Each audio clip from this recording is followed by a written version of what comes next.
ซีรีอันนั้นมันจะเอิ้น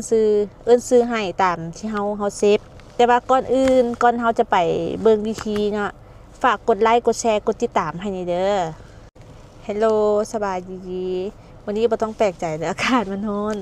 พอดีออกมาเวียกทางนอกเนาะมาเบิ่งดินให้ลูกค้าอากาศมันร้อนเลยเอาแพ้ปลุกอีกบัดนึงเคยเป็นบ่แบบ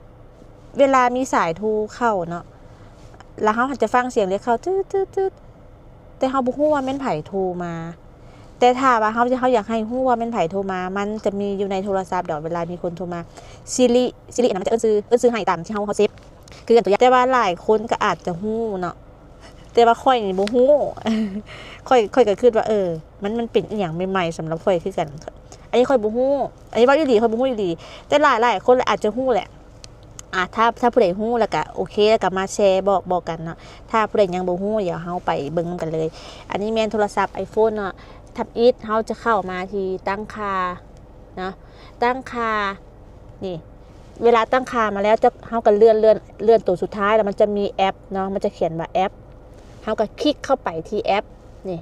คลิกเข้าไปที่แอปแล้วเฮาเลื่อนคำว่าโทรศัพท์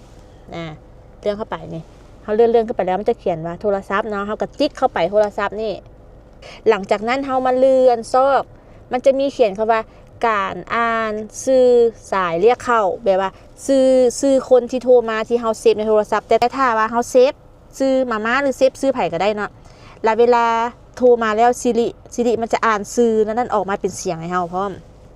อันนี้มันล็อกละหลังจากนั้นเนาะเขาคลิกเข้ามาการอ่านชื่อสายเรียกเข้าก็คือเบอร์ที่โทรเข้ามาเนาะเขาก็จิ๊กเข้าไปปกติเขาจิ๊กเข้าไปมันจะมีคำว่าไม่เลยก็คือแบบโบมีเนาะแปลว่าเขาที่เขาปิดเสียงอ่านนะแล้วเขาก็มาเลือกคำว่าเสมอเขาก็กดเข้าไปที่ว่าคำว่าเสมอนี้คือแบบนี้เสมอแล้วหลังจากนั้นเขาก็ออกเลยแล้วเขาก็ลองโทรเนาะเบอร์ใดที่เขาเซฟไว้เนาะก็เขามีโทรศัพท์อีกอย่างก็ลองโทรเบิ่งแล้วมันจะบอกว่าผู้นั้นผู้นี้โทรมาหาเขาแดก็คักอยู่เลยเนาะข่อยน่ะบ่ฮู้อีหลีแชร์บอกกันสำหรับผู้ที่ยังบ่ฮู้ถ้าว่าผู้ใดที่ฮู้แล้วก็มาแชร์บอกกันต่อในเด้อ